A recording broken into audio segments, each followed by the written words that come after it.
Simon, a sixth grader, was known to be trustworthy and a friend to many. His parents and teachers knew they could depend on him to make good decisions, follow rules, and do well in school.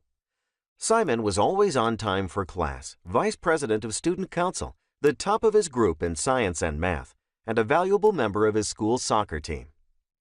Simon's parents and teachers had taught him the importance of maintaining a good grade average and making the most of his education.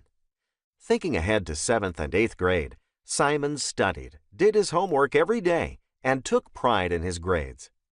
Some of Simon's friends struggled with making good grades and sometimes asked him for advice or help with projects and homework.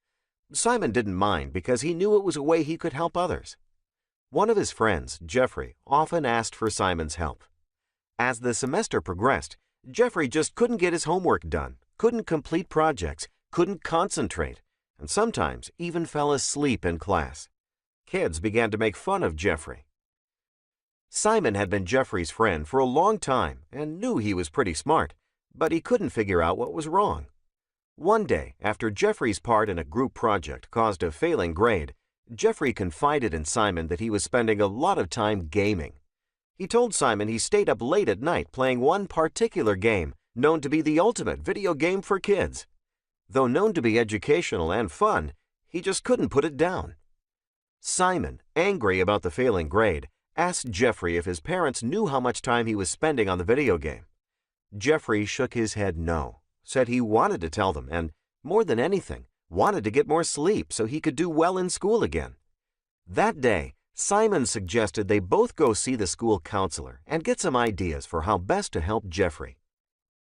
The school counselor contacted Jeffrey's parents and, together, they helped Jeffrey understand that his increased technology use and addiction to the video game had begun to negatively impact his schoolwork and was causing depression, anxiety, fewer social interactions, and a decrease in self-motivation.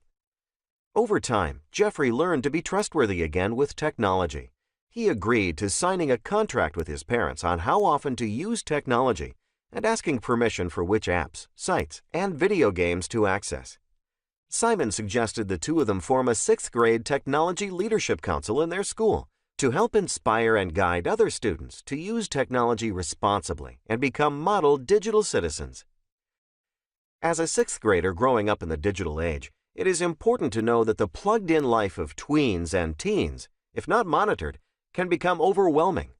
Nearly every day in the news, we read about social media and its impact on adolescent health and well-being. By definition, social media includes social networking sites such as Facebook, Twitter, Snapchat, and Instagram, gaming sites such as Minecraft, and video sharing sites such as YouTube. While technology plays an important role in our culture, overuse or abuse can lead to serious addiction and impact natural brain development. Overuse of technology has the potential to keep young people from spending time with parents, siblings, or peers. Simon was a trusted friend who helped Jeffrey figure out what was keeping him from sleeping and completing his schoolwork. If someone you know needs help making better choices using technology, let them know that you are trustworthy by showing empathy and seeking help from trusted adults.